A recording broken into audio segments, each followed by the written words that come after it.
Hello, Orville Nation Nerd TV. Hello, Gap Stargate, Peggy Oaks, Balance Schaefer, Time Prophet, Big Daddy O. Daddy O's been busy this week. Louise, Eric, Morris, Matt Ryan, everybody who's in here. Thank you guys for joining us. Sorry for the late start. It's my fault. Had some issues.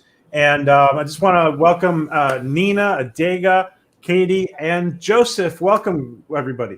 Hello. Hey. Joseph, do you want any initial words before we begin? No, I mean, except we're almost near the end, and I'm always very curious to get Katie's take as we head towards the finale, because as we all know, Katie is not spoiling herself. She is watching the episodes for the first time, one episode at a time. So I am very interested to hear her reaction to this episode and her predictions of what's to come. But before we get there, we have a special guest today. I've invited along a guy who I go back quite a while back to the days of Stargate. We actually started on Stargate at the same time. He eventually became the special features producer on Stargate. And then eventually, when I got Dark Matter off the ground, I brought him on board as our on-set producer. So he was on set for all the action, working with the directors, working directly with the actors. He was in the writer's room with us. He ended up writing an episode in season 2 and an episode in season 3. Not going to spoil it for you. He also was in the writer's room and was our on-set producer for my last show, Utopia Falls. The lovely and talented Ivan BARTOK. Oh, so lovely. Thank you, Ivan. Thank you for having me here. It's a pleasure. During this Toronto lockdown, it was either going to be me hanging out with my cat or me hanging out with you guys. You can do both. I would much rather be here with you guys. My cat. Yeah, my cat is a little bitey these days. I'm not sure if he's spending too much time. I just adopted him during the pandemic, and he was a rescue. You got a lemon. Well, it took a little while to get used to, but it seems to, in the morning time and at night is when he decides these are times to attack. But otherwise, he can get along pretty well. He'll probably make an appearance at some point. He walks around. Yeah. Well, it's such an honor. It's such an honor to have you both with us. It's great, fantastic, Ivan. Thank you for your time. Oh, my pleasure. I guess we can begin by asking Katie, who's watching it for the first time. You want to give us your feedback, Katie? Well, yes. Joe, I have a bone to pick with you. Oh, my God. No. It's nothing about the episode. It's the fact that I have a fettuccine Alfredo stain on my couch now because I dropped my plate when Will Wheaton showed up. Oh, yeah. Was that a surprise? I was so surprised. I dropped my freaking plate. Now there's a huge spot. But I will always remember this episode now. I told you there's going to be a Star Trek cameo. I'm so glad. It was so much fun. And the storyline, I did not think Two's story would take that turn. Oh. So I'm very interested to see what happens now. So we're continuing to surprise. So that's a good... Relentless surprises. Good. So my question to you, Katie, is are you still on the same episode? You haven't gone forward? Haven't gone forward. Oh my gosh, amazing. Okay. I have a very good support group. You can do this. So yes, I've been going through. Yes, good. Wow. Ivan, she's been watching. Katie's been holding out and watching it for the first time and not binging ahead. Oh, that's nice. That's a fun way to do it. That's how I've been watching. Like Mandalorian, I don't know if you guys watched it, but it's like as much as I was like, oh, I want them all at the same time. I've kind of been enjoying the fact that I can watch one. So you, but if they were all there, I wouldn't be able to do that. I would have watched 5 of them. Yeah. Solid work. I must make this last. I'm a binger too. So I actually binged Dark Matter because I was like, I can't wait episode. So I waited until the season was over and then binged everything in 2 days. Excellent. If they're all there, it's kind of like if I buy a bag of cookies, I'll eat them all. But if there's just one, I would have one. So I don't have any self-control. So if they were all there, I would watch them. Yeah. So. I relate. I'm surprised that I've held out this long. Like, I can't even imagine season 2. If it keeps up this pace, I'm just going to be a mess. Well, that's actually what happened to me. Season 1, I was watching week by week, and then season 2, I was like, this was way too good. Like, I can't wait week by week anymore. I'm binging this. Oh, yeah. It's so bingeable. The biggest shocks and surprises are still to come. So. Oh, yeah. Oh, gosh. No. What are you doing to me? Joe, we had some amazing exterior footage in this episode. Yeah, I mean, I'm trying to think. Of all sorts. I mean, kudos to Lauren Bancroft Wilson, our visual effects supervisor. You got that shot of the Marauder sweeping over the kind of the weird vegetation. So cool. That was obviously pure visual effect. And then you have the Dwarf Star facility, which, where do we shoot that, Ivan? That was it was some sort of plant, like government sort of facility, like that, not high-tech facility, but just some sort of government building, right? And it was out, it was somewhere in the suburbs. It was a while ago. Like, I had to try to like get back into this episode and remember. Yeah, it ended up being a perfect facility to shoot, except the one area that when you watch it on later on, you're never bothered by it. But I remember during the dinner scene when they like that was not a fun place to shoot. It was just I didn't love it, but it turned out to be pretty good. Yeah. That I remember that. We'll talk about that when we get to the scene. Oh, I don't know. That was a problematic day of shooting. But this is like a pure sort of VFX shot of the exterior, and then there's another shot of the building, and obviously the background is pure CG because the actual background of the building is I think what is like an industrial area. Yes. No, it wasn't actually. It was a building, and it was just all kind of green. It was sort of a building unto itself. It wasn't in a highly populated area. Yeah. It was weird. It was also like a place, I think, or close to it, where firefighters did drills, or firefighters had underwent training. Yes, it was in this. That was actually a part of the same facility. That's what it was. Yeah. God, it was so long ago. Yeah.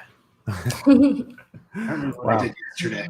But yeah, that's what it was. It was an old facility. But in terms of the look, and there was, as we move on, and I'm not sure what the format of how you're talking about scenes, but in terms of the architecture and just sort of the shapes, and it looked very high tech. And with Ian Brock and his team, they just added some extra touches that I thought it made it look like a great facility. So it worked. Yeah.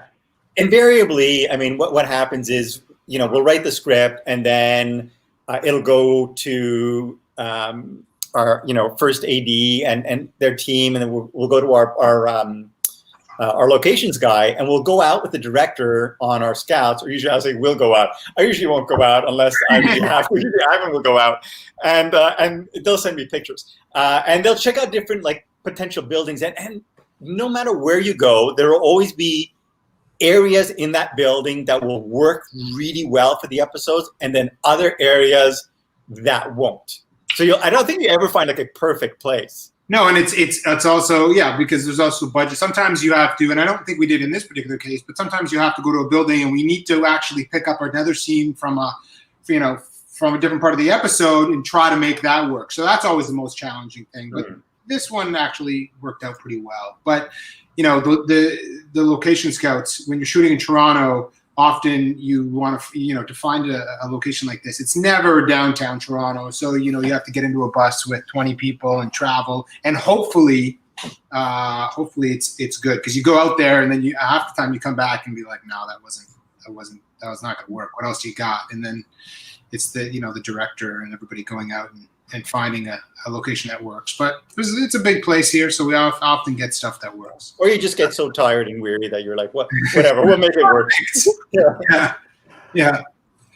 Now is I'm beginning to wonder, is David Hewlett just like sitting at his home and just floating it in? He actually came in and he shot all of his scenes for season 1 on the same afternoon at what was then our second stage at, it wasn't Dixie, what was the other one down the street from us? Yeah, I called it Down the Street Studio. Yeah, Down the Street Studio. So they just kind of set up, he's not even in a room. These are actually a three-wall set that the art department put together. And he just had costume change. He had like a bathrobe in one. He had like his fancy blue shirt in another. And so he did all the scenes from episode 1 through to this episode, all on the same day. Nice. Wow. Yeah.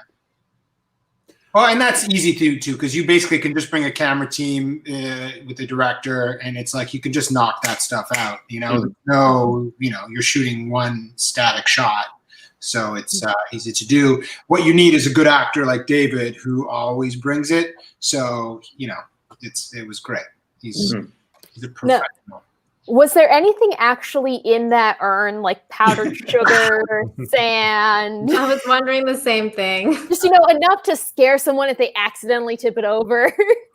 Yeah, David's method. So he brought in somebody. He didn't want to talk about it. It was definitely full. Oh, wow. Yeah. Now, I just want to double back to the very first picture. I skipped. We see the beginning with the introduction of 5 is remembering, and apparently she has been remembering in order to find combinations. Is that correct, Joe? No, she's at this point she's just dreaming, and this is kind of she'll occasionally have flashes, or she's kind of been having flashes of memories throughout the first season, and this memory comes to her, and she remembers her first days on the Raza, the fact that they have had a vote along very predictable lines until the final vote, where Rio of all people votes to keep her on board. Then she also remembers that she placed a bug underneath the table in the mess, and that kind of pays off at the end of the episode. And I want to say thank you for your super chat. As Stewie from Family Guy would say, it's Will. Yeah. Yeah, I was just going to ask about that. So what was it like to work with Will Wheaton? It was fun. I mean, we were thinking of who would be a good Alexander Rook, and his name came up amongst, various names. And I thought, he's actually very good at playing the villain.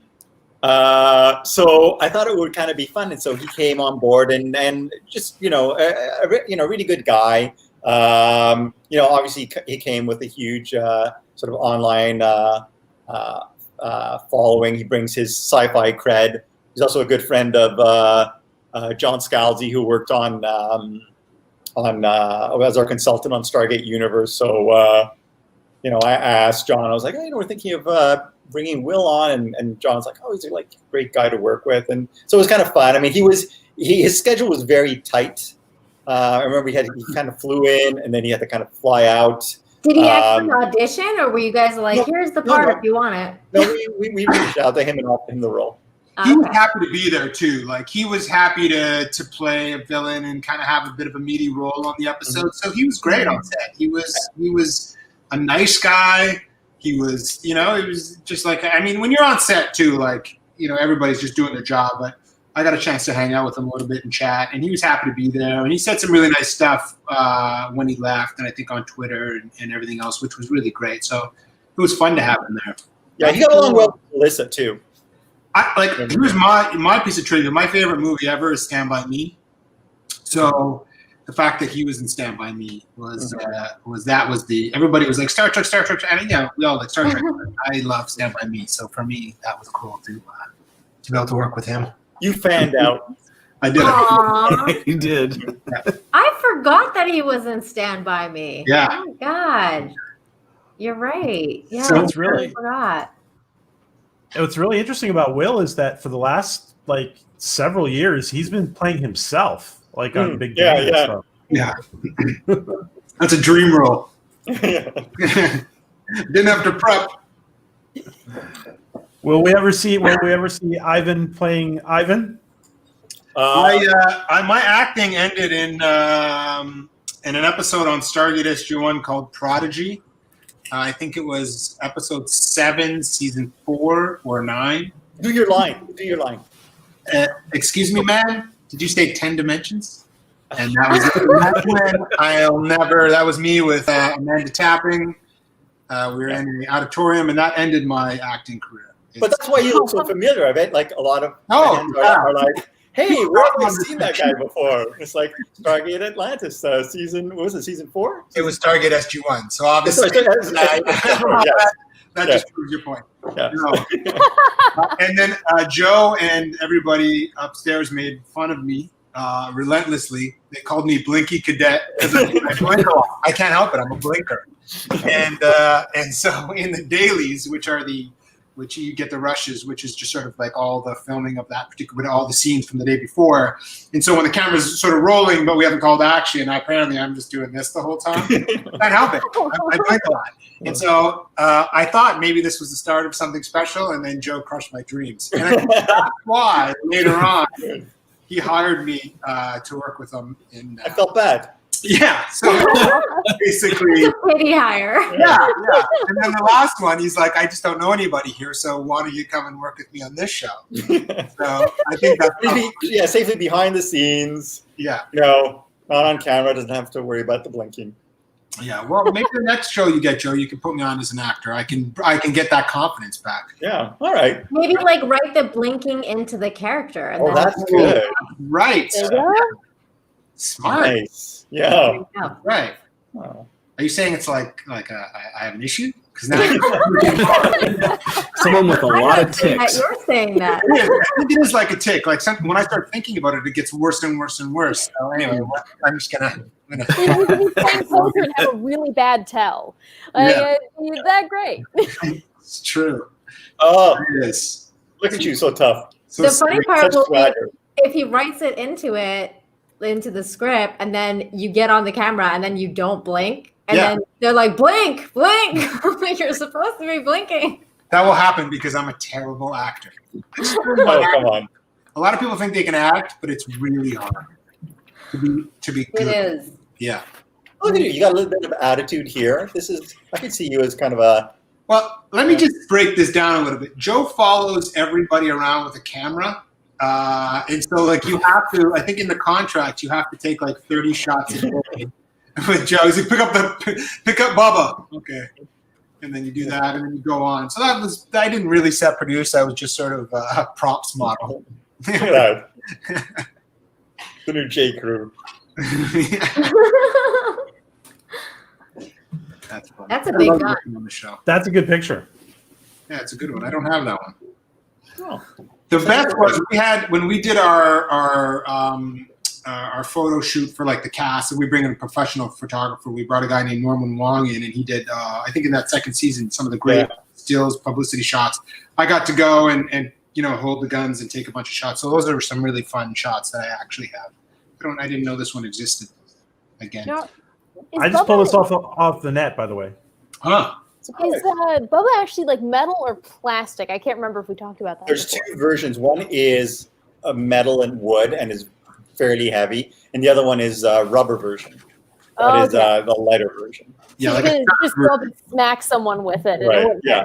hurt. you can toss it, right? You can often there's always like a stunt version of a weapon, and so you stuff that if you get shot and you want to throw the gun, if it's a real gun or not real, but if it's metal or something else, you can't do that. So you have a rubber version of everything. Yeah, and usually the feature weapon or the feature prop is called a hero prop. So it's a term that Cool. you can learn today. Thank you, John Burns.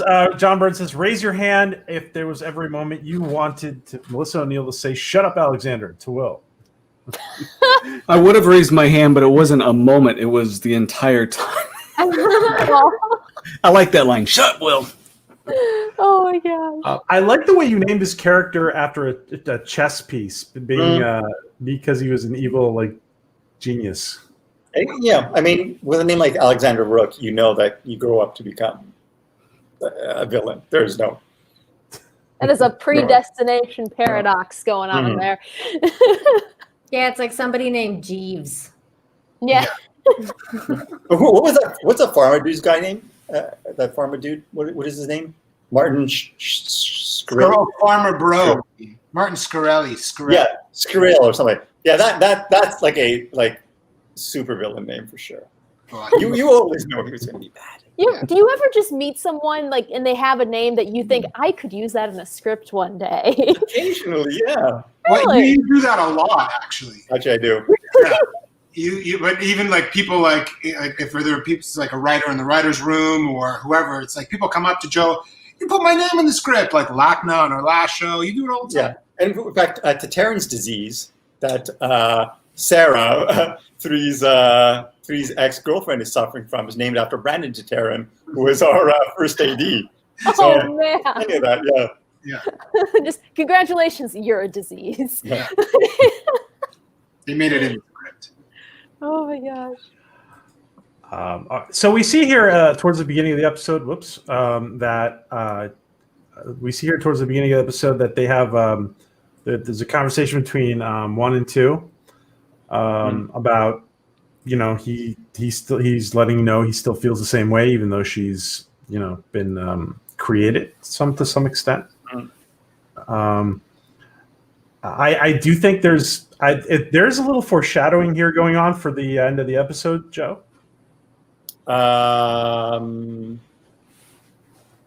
Because they're checking the I guess you could say. I mean, okay. Sure. Anyway.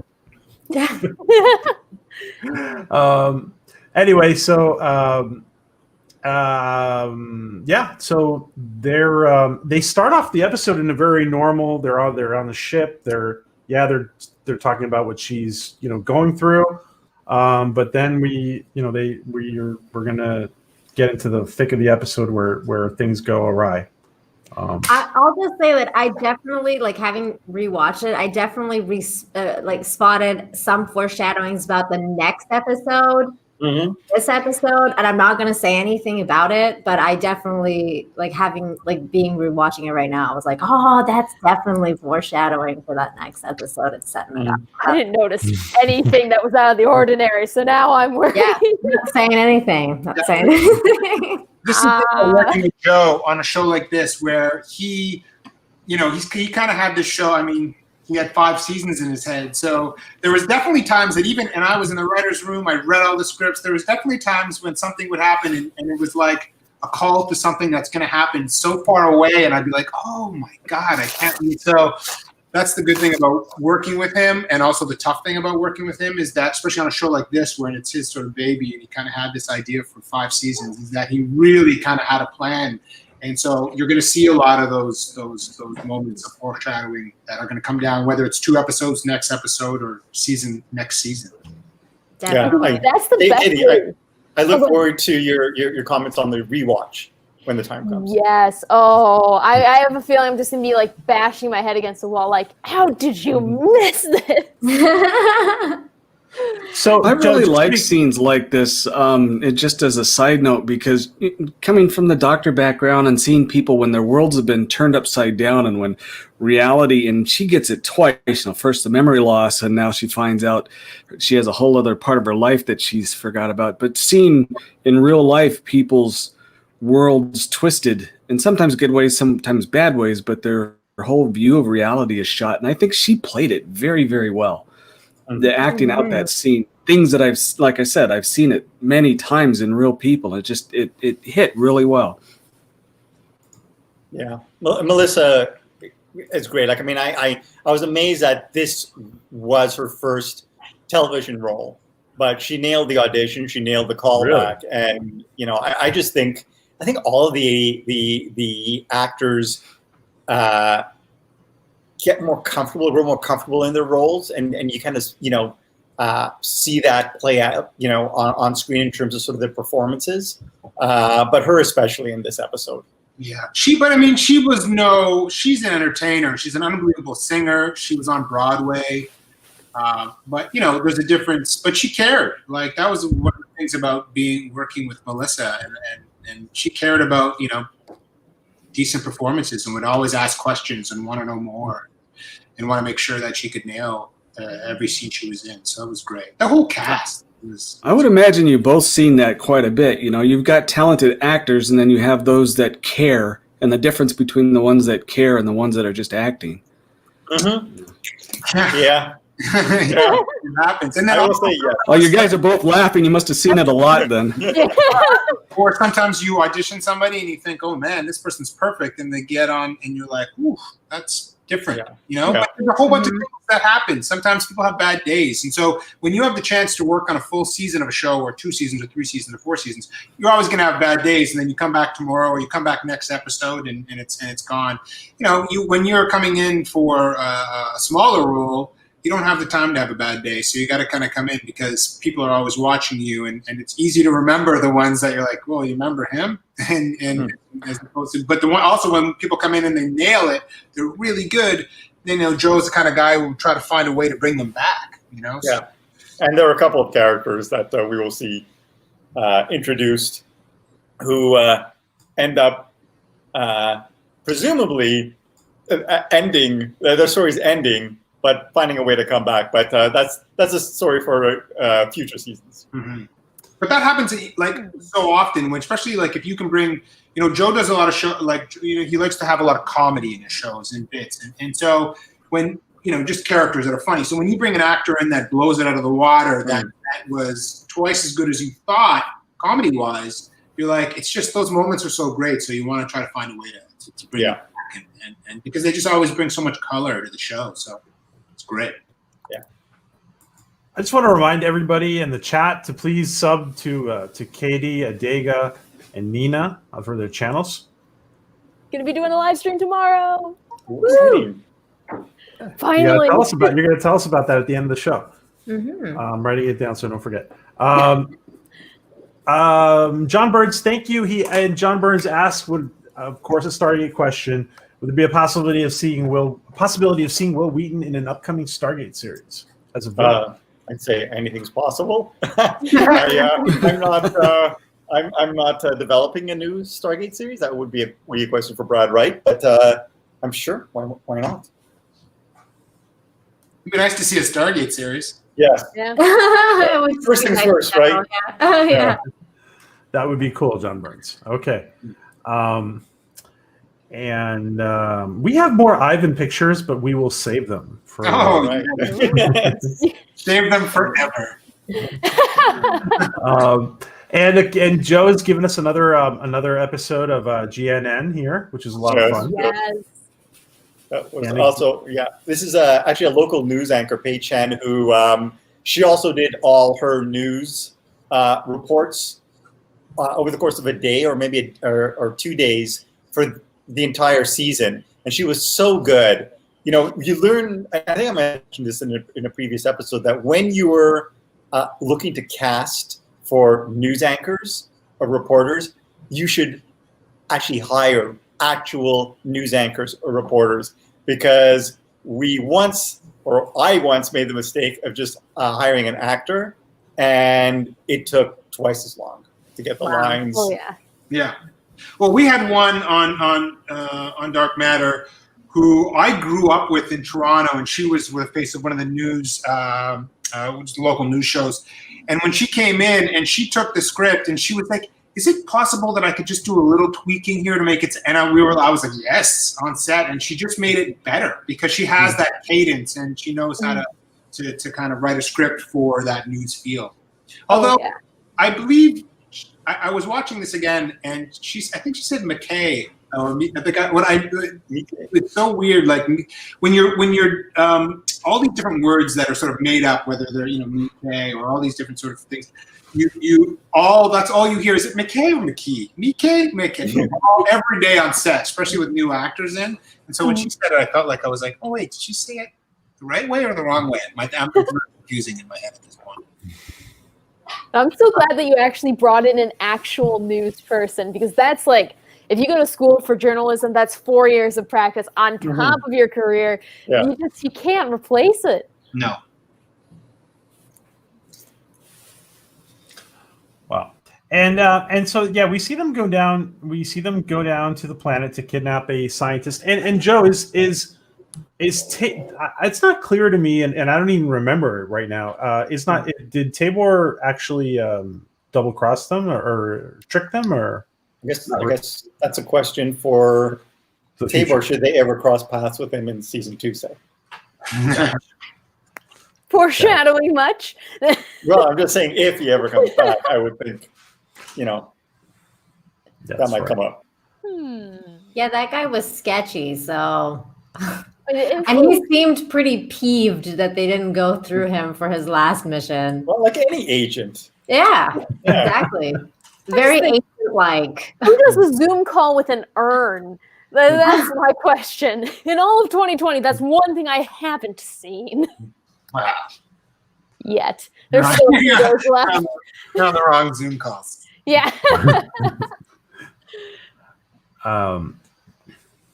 Okay, and well, we see that they attack the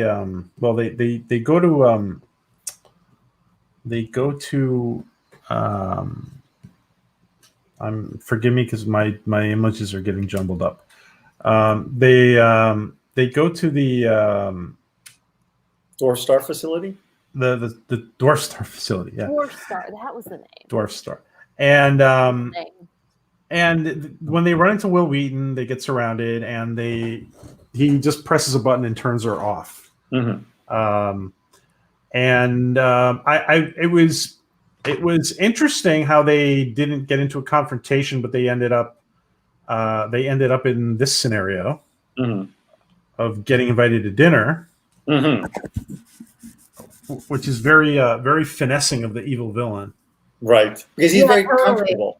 Yeah, I mean, he's in the power position. As he said, they don't really pose a threat to him. So, why not entertain his guests? And by the way, this is a scene that Ivan was talking about. That we had to kind of build this room at the location we were in. It was a garage, basically. Yeah, yeah, and we were located. Was it right by an airport? And I remember Will had to leave. It was a hard out at the end of the day, and he had like so much dialogue, and then he'd be halfway through his dialogue, and the plane would kind of fly over, and then we'd be like, cut. Okay, we have to start over again. Yeah, we did so many times, but he was great though. He was great though. Yeah, and going back to that other point, I mean, it's like he's home court advantage, and what's great about this is that our team thinks it's a smash and grab. We'll go in there. It's all going to be easy. This is what we do, and then basically it's like, I guess we're having dinner, right? And it's kind of like, and then now they realize they don't have any choice. So it's. I just have a quick question. Sorry to backtrack, but in that scene where sorry, I'm forgetting her number again. Yeah, I think 2. Okay, we're good. When she was, they're getting the mission from the agent guy. Yeah, Tabor. And she kind of jumps in and she's like, yeah, we're doing it. Like, we're doing it.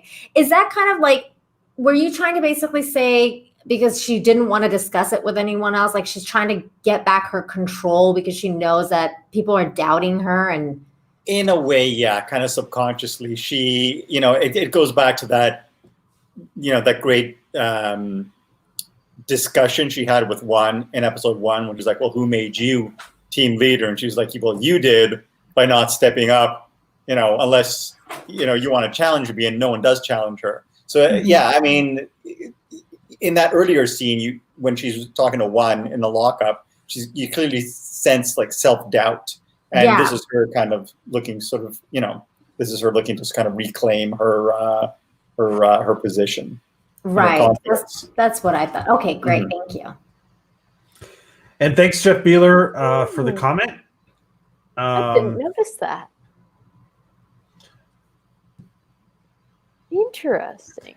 And she is very upset. 5 is very upset when they return to the ship. That's one of my favorite scenes. You left her? What? You left her? Finally. It is like a rage-filled bunny rabbit. Yeah. It's like, oh, you're so threatening. Yeah, Joe, why isn't there more of a conversation with her when they get on the ship? Is it just because I think at that point they're kind of resolute. They want to sort of get on board. They want to jump so as quickly as possible, so that there's no doubt in Rook's mind that they've gone back on the deal. And then once they do, then they can actually, settle down and actually start talking. And to be honest with you, also they're kind of upset that they had to leave her.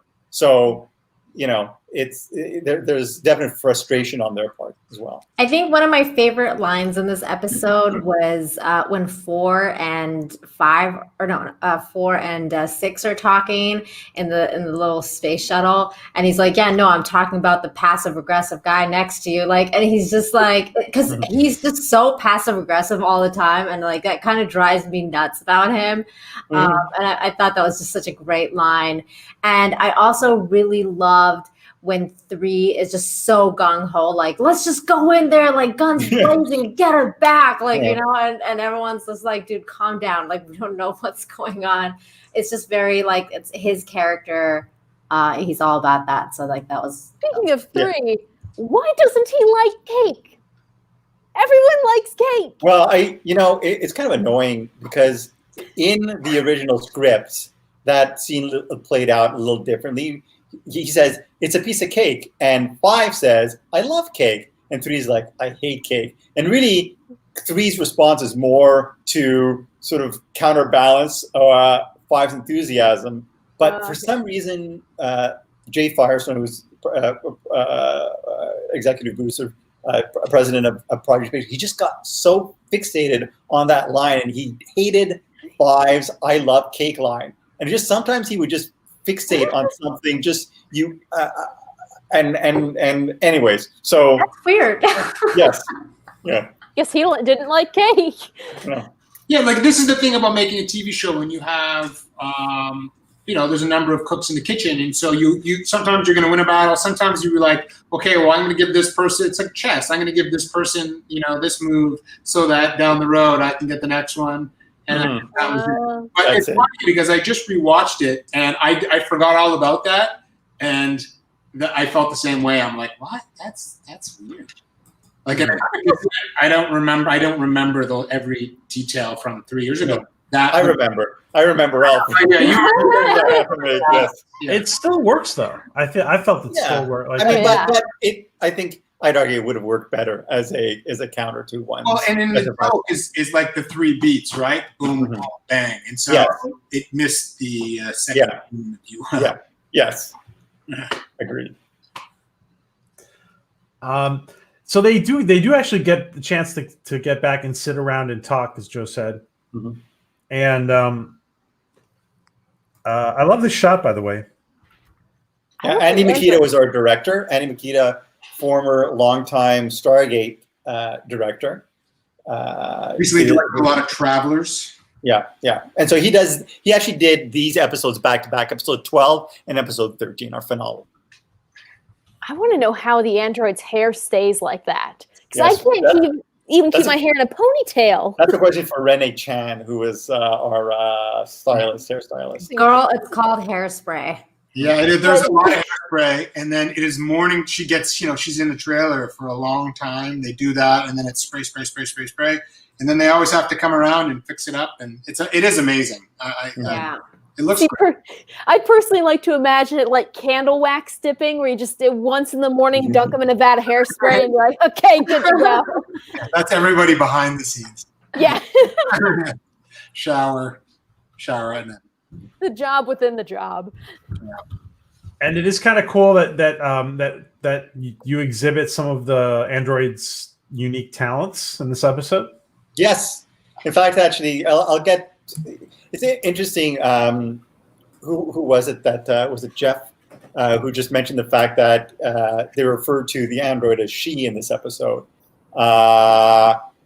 and there's kind of a really interesting progression for the android in this episode, but it just kind of caps off her journey in season 1, in that by the end of this episode, she's not only observing the crew at the dinner table, she's part of the family. She's actually sitting there and having a drink, and it's ultimately kind of a bittersweet moment in retrospect. Katie, Yes. you will learn. I'm But sorry, what? That's why you had that fading effect. What? Right? yes, exactly. It's just whenever, I wrote that the kind of match dissolve from them all kind of sitting around the table as a family having fun to basically the emptiness was scripted, because I thought it would, it was kind of a give you kind of a sense of foreboding that after this nothing will be the same.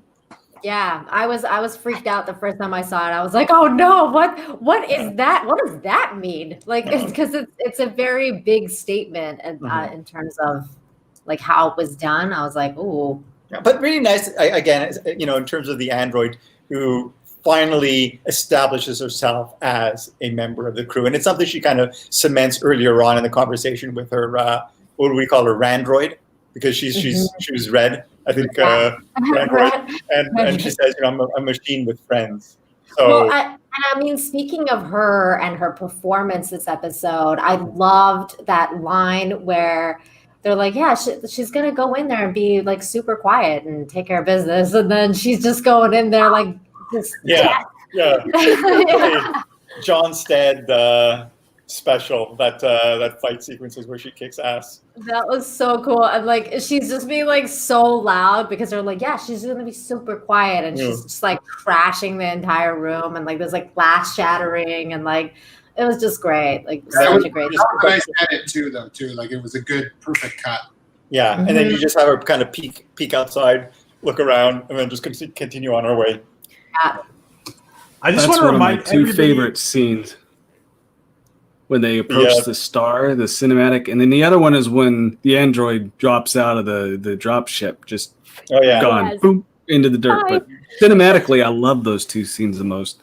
Great shots. Yeah, that was a good shot. The android falling out of the ship was pretty good and relatively easy to do. What makes that shot is when we cut out wide to the visual effect and we see her kind of falling through Earth, right? I mean, it worked so well, surprisingly, like, because you're conceptually trying to figure out how you're going to make that work, right? So she steps out, she basically steps, and then we cut to a shot of her falling, and then you cut out to the wide. So it was like in 3 parts. That was awesome. It looked good. And Lauren Bancroft, as you said, Joe, really got his team to create some great stuff for this episode and the whole show. So this right here is actually green screen. It was on a sound stage, and so Zoe would just kind of walk and kind of step off, and then the rest was all visual effect. But it's in 3 cuts, right? Like I remember, You kind of follow her, drops, cut to the drop, and then you pick her up coming out. Yeah, it's great. Wow. And just for anyone who's wondering, I have a view of the Great Conjunction. That's so cool. I planned it out like every second until it finally clicked down. I was like, do you want to just share with everybody what that is, Kitty? Yeah. So for anyone who isn't a weather hermit nerd like me, there's an event going on where Saturn and Jupiter are the closest they've been in about 800 years. Right. And this is a once in 800-year event. And I think the last time it happened was in, the 1200s in March for some reason. And now the fact that it's happening right now on the winter solstice, it's also known as the Christmas star. And many are believed that it has biblical ties. So it's a really cool, interesting event. And it's going to be super bright. Just look to the southwest tonight and you should be able to see what looks like a bright star, but it's actually 2 planets. And if I'm in a big city with lots of lights, is that going to? It sucks for you. Yeah. You might have a good shot.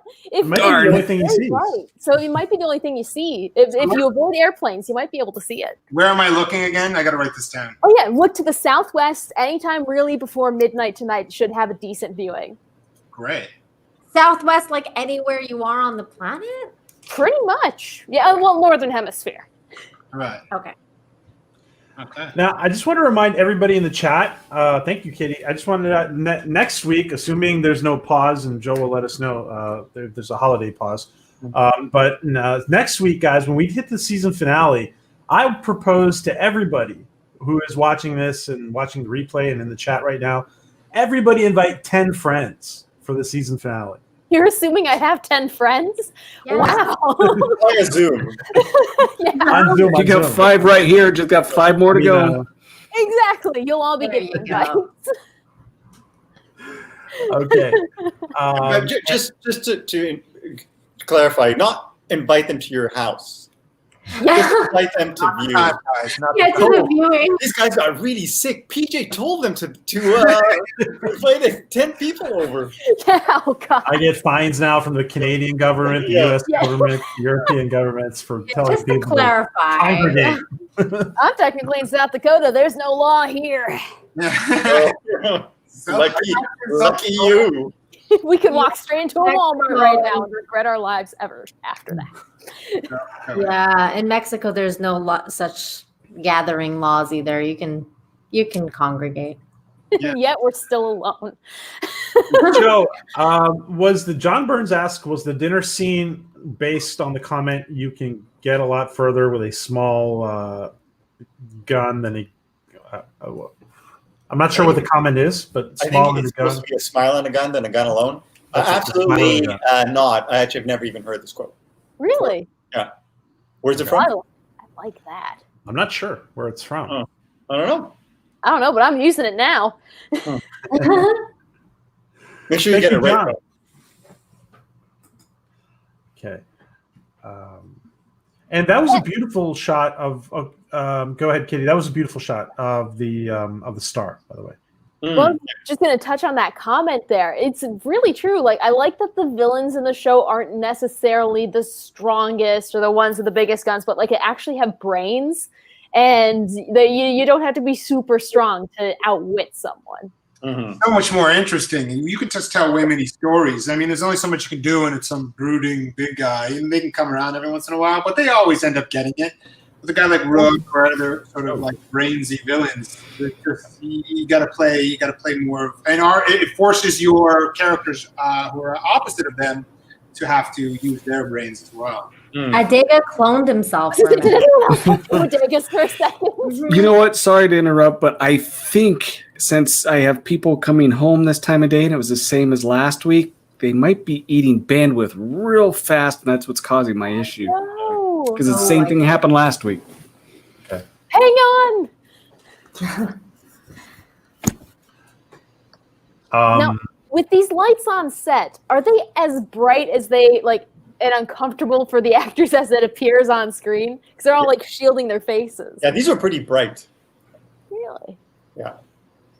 So, Joe, remind me what this is. What are we? Oh, this is the star outside. Yeah. Right. So you have to basically got to create that feel. So it's super bright. But you know. And then you got that great one saying, "But it's safe, right?" And Android's like, "Oh, it's definitely not safe." So I just work quickly. I use the exact same line when I take people storm chasing. Yeah, that's a great line. Now, what's great about one of the things I thought was really great about having Will on the show is that he's become such a household name, especially in the nerd community. And it's a nice picture of them both together. And it's a nice blue suit. And did anybody believe Rook when he kept saying, "I would never hurt her. I would never hurt her"? Hell no. I look at it as I would never hurt her. My henchman, on the other hand. Well, in all fairness, she was not as cooperative as he had hoped. True. Yeah, but I mean, she escaped them the first time too, so of course she wasn't going to be cooperative. But there is a thing where if you protest just a little too much, people don't believe you. And he probably read the whole script before he played this, didn't he? Oh, yeah.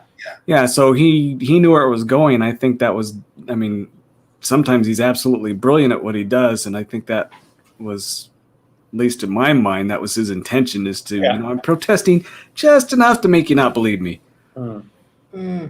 You know, when you have that kind of power, it's like, you're gonna start to think the world's a little bit different. So yeah, he definitely was that Elon Musk with a bit of a temper.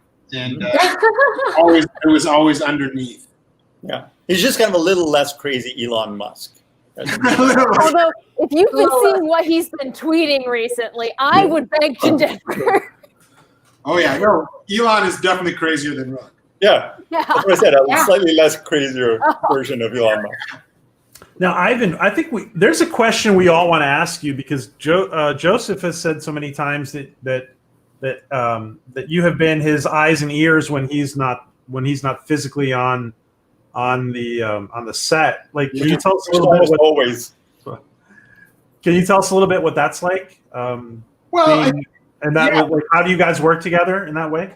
Well, like if I'm in the writer's room, which is important, and so you kind of get a sense of you know what you're doing in the season, and then you're in pre-production, and at the beginning we can be in sort of meetings together, especially when you're doing meetings for the first couple episodes, and you kind of get a handle on that. But ultimately, like it's Joe or whoever it is, the showrunner has kind of a vision. So number one, you want to make sure that the intent of, in this case, what Joe wanted to make sure was done. And that can be lines of dialogues, little comedy bits, act outs, prior to the commercial. Sometimes the director's got so many things or a cast member's not thinking about it and kind of runs over those lines. So it's looking for those little moments, right? You want to make sure that they happen, and especially certain beats or things that foreshadow what's coming down the line. You want to make sure that we're hitting those beats. And then ultimately, you want to be a support for the director, and sometimes that can be, suggesting something different, or sometimes it's just a thumbs up, like, yeah, that was great, we got it. And then you're also there for the cast. They have questions. They're like, they'll ask you why this is happening. And certain actors, someone like Jodelle, she just always, she's not a confrontational person. She's just the sweetest, nicest human being alive. And she never had any questions. And then Anthony, who's also the nicest guy around, but he loves to have chats about this particular scene in this moment. And you only have so many hours in the day. So you just have to be that person that can be like, okay, I think we got this, or let's table this for something else. So you're just the eyes and the ears, and then also making sure that it's a safe and happy environment and everybody's having a good time. I mean, you're coming in working 15 hours a day. You want to make sure that it's a good place to be. What's one of the hardest things that's happened on the filming of Dark Matter, assuming you can discuss it? One of the greatest challenges.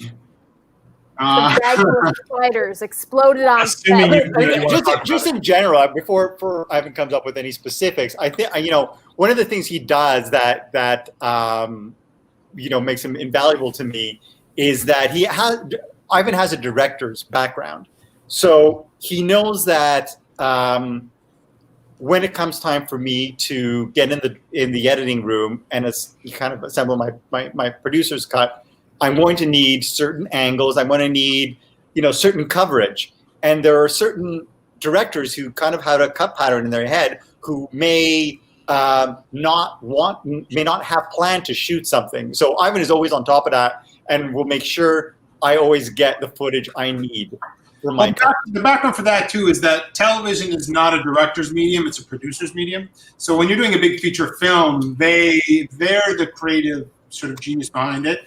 And in television, it's the showrunner and the producer, and they're the ones that get the final cut. So for me, that's all about making sure. Sometimes a director will come in and they'll shoot a wide shot of something, and in their fancy director brain, and they're great directors, they think that's it and we got it. For me, it's like I can hear Joe's head in my voice. We get like a phone call at 10 o'clock at night, being like, why didn't they shoot? I don't have any coverage. Well, yeah, we need a close shot at. So it's just about making sure that we get everything we need.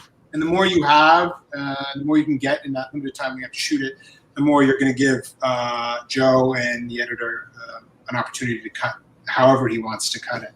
I'm just trying to think about specific things, and I'm not leaving anything out because it's just I have a terrible memory.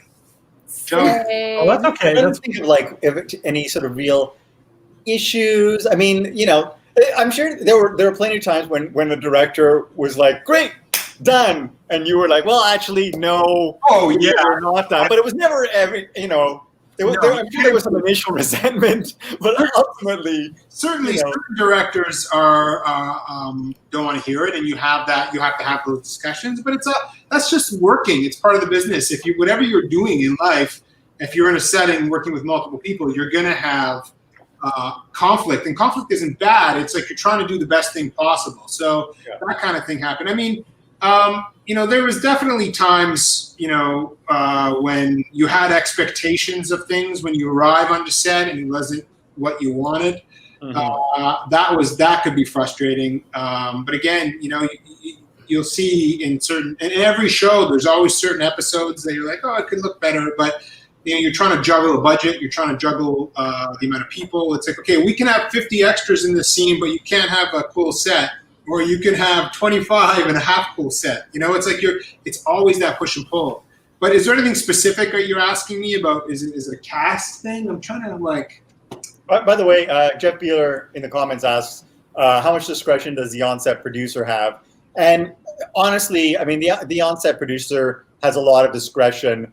If obviously you trust him, which I trust Ivan, which is why it's important for him to be in the story breaking sessions, so he knows, and he also knows me and knows kind of tonally also what I'm looking for, which is key. So he has a lot of discretion. And then occasionally there will be instances where he may not be able to address an issue, and in that instance he'll text me and say, hey, they want to change this, what do you think, or can we come up with an alternate for this? Rarely, but it would happen as well. Well, also too, you have directors are not there the whole season. So you have a director that'll come in on episode 4. They're in for one episode. They might have watched some cuts, or maybe they don't have the complete tone of the show, or they don't realize that this particular scene means something for 3 episodes down the line. So you just want to make sure, because going back, you can't go back and reshoot stuff. I mean, every once in a while you have to shoot a scene here or there, but you just want to make sure that you get everything, and it's to the liking of the powers that be in terms of the creative mind behind it. So that's it. Not every show does it. It's a luxury.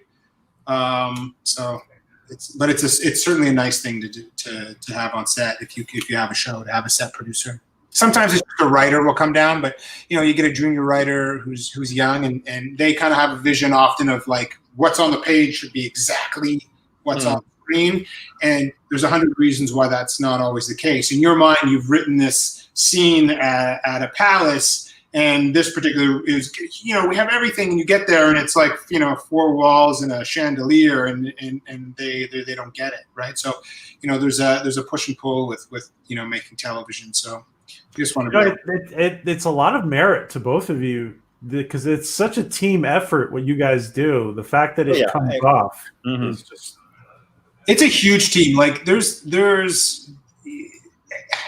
whether it's props and stunts and all these and makeup, and like it is a massive team, and everybody knows what their job is.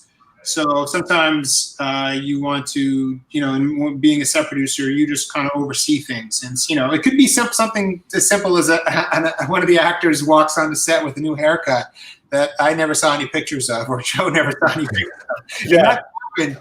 And the creative genius that is that hairstylist did something really wild, but it's not particularly good for that scene. So you have to, sort of stop things and change things, and that's the kind of stuff that happens. But it's you deal with it in a professional way, and everybody's happy at the end of the whole leaving, going home. So, but Joe, thanks for that answer, guys. That was great. Joe, you've mentioned this before, but do you want to take Nate's question about when are we getting a Dark Matter movie? Movie is it's funny. I exchanged emails with Jay Firestone, who we were mentioning, who was the president of Prodigy Pictures, and the reason, at the end of the day, Dark Matter saw the light of a TV screen was because Jay got out and hustled and sold the show. So kudos to Jay. Even though we often had a butted heads creatively, I'm very thankful to Jay, and we exchanged emails just recently, and. I did tell him, we talked about stuff we're working on. And I said, I haven't given up hope, for that Dark Matter miniseries. And he said, you know what? Actually, Dark Matter would probably make a great movie. And so we kind of left it there. But I think personally, I said it would make a great movie. I think it would make a better miniseries just because, I have so much story to try to compress in like whatever the 6-episode format. But like a 26 episode miniseries. Perfect. Yeah, perfect. I'm not gonna lie though. What Nate said after that, or a video game. I think a video game would be freaking awesome. Like just to be able to play as at least like one or two of the characters, or like it'll be so immersive, and you can tell your story like that too. That would be really cool. That's a cool idea. Yeah, unfortunately, the video games are just not my area of expertise. So.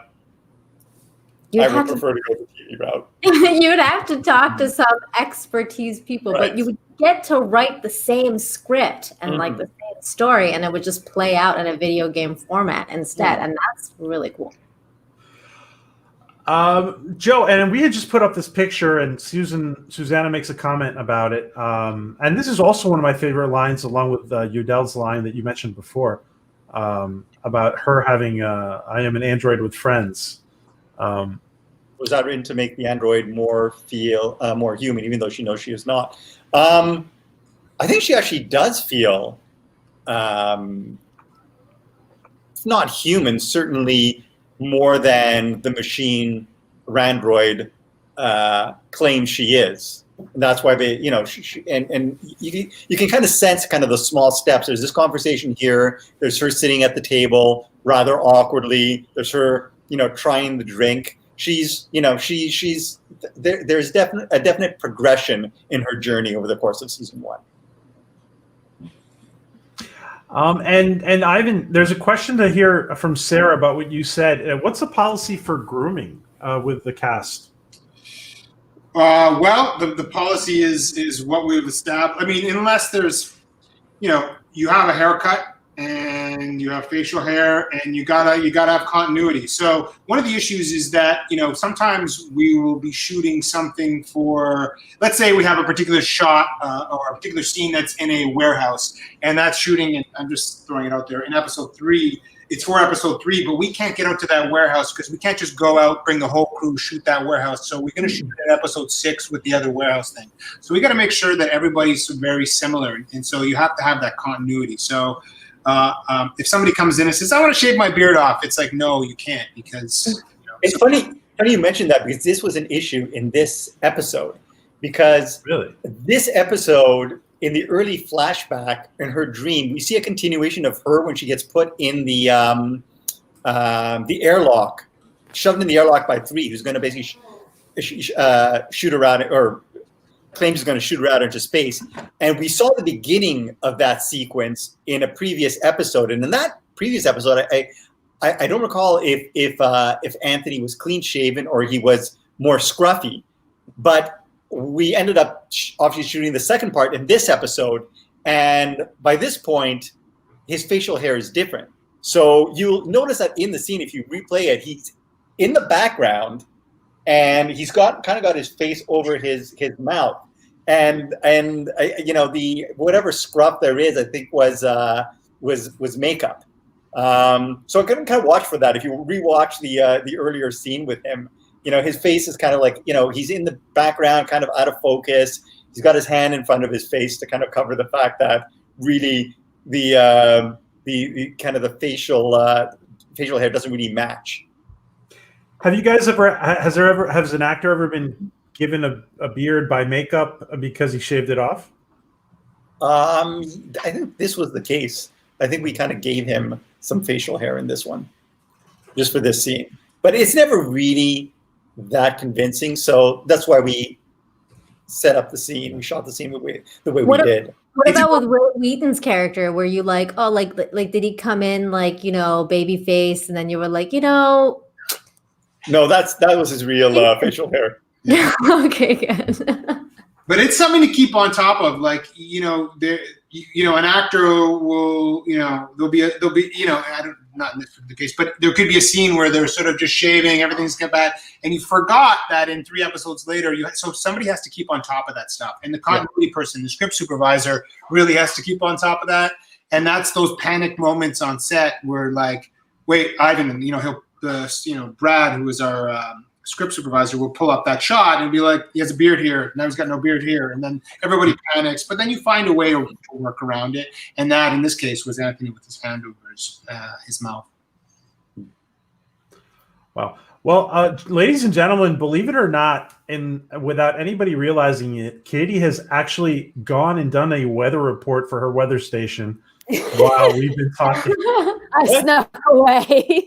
You're on the news? Oh, heavens, no.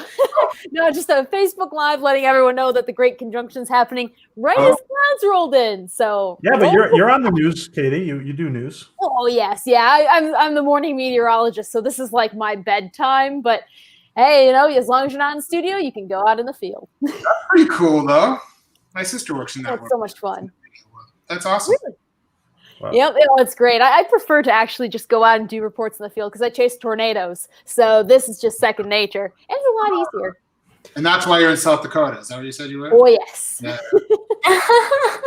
Except we had no tornadoes. Before I get rid of this image, I just wanted to say, Joe, that it's the Zoe is really good because she's giving such a different expression when playing both roles. Yeah, it's funny, that Zoe ended up playing multiple versions of her character. I mean, there's the android here. There's Randroid, and then there are a couple of other versions you'll see in seasons 2 and 3. Just really interesting. She has a lot of range. Yeah, she's a great actor. That. Great person. A really, really good person and a good actor. I did not know her prior to this show, coming back to Toronto, because Joe and I were in Vancouver for, a long time. And then we came back for this show, and then I got to meet a whole bunch of new people. And she's still a friend. I still talk to her. Melissa, she's doing great. She's in the COVID capital in California at the moment, the rookie. So she's, but keeping safe. So. And John Burns points out that there is a Dark Matter role-playing game from 1999. Oh, it's a different. Okay, yeah, but it's obviously different. Okay. We could probably do 1999. Okay. We could do a Dark Matter RPG as a stream, to be honest. Thank you, John Burns, so much. And John Burns, while I put up the next image, Katie, has COVID affected your work? Tornado chasing is a socially distanced activity already. No, it's pretty great because at my work, I'm the morning meteorologist. I have one news anchor, and then we have 4 guys who work in our control room, and we all have our own desks, so nothing has changed, which is pretty nice. And, no tornadoes, so it's not like I had to go chase anywhere anyway, so nothing new. And if there's tornadoes, like usually there's like a pack of people trying to see the tornado. People are usually running away from tornadoes. Oh, yes. And you're running towards it. I'm the one lassoing them, pulling them in. Well, I did a weather school because I've been going to schools virtually and giving weather talks. For any teachers in the comment section, I will come to your school. But no, I got a list of thank yous from 4th graders. And all of them are saying, can I come storm chasing with you? Or I want to be a meteorologist. I'm not afraid of death is my favorite one. Oh my God. So... yeah, I think I just found my new calling, chasing with children. Is your favorite movie Twister? I just gotta know. Well, considering I have the script and the poster, and yes. We had a meeting on Dark Matter. Really? Funny story. It was an actor who Joe worked with. I'm not sure what episode it is, so I won't bring it up. But Joe worked with him on one of his early shows, who then left the acting world to become a meteorologist, and he's on like the national news here. Yeah. He's on the Weather Network. Ross Hull, who was an actor on a show I did called Student Bodies, was my first live action series, a teen sitcom, and he actually he interviewed us on Stargate for the Weather Channel. And then we actually brought him in, and he was one of the anchors for I think season 2 of Dark Matter. That's like my freaking dream job right there. Can't believe that hasn't come up before. That's awesome. Oh, now I'm gonna have to contact and be like, hey, oh my gosh. Again, Joe and Ivan, some really beautiful external shots in this episode. We're really feeling the experience of being in the episode. Yeah. Again, kudos to Lauren Bancroft Wilson, who sadly his playoff team, his favorites, they were league favorites in our fantasy football league, were eliminated this weekend. So you beat me. This has been a really. I haven't won yet, but I probably will beat you tonight. So I'm sorry too. That doesn't sound like the voice of a man who's sorry. Well, He's like, sorry, not sorry. Conflicted. And again, we see this image of and just to again. So Zoe just jumps off into a soft. There's a mat mat or something. Yeah. Very cool. Cool.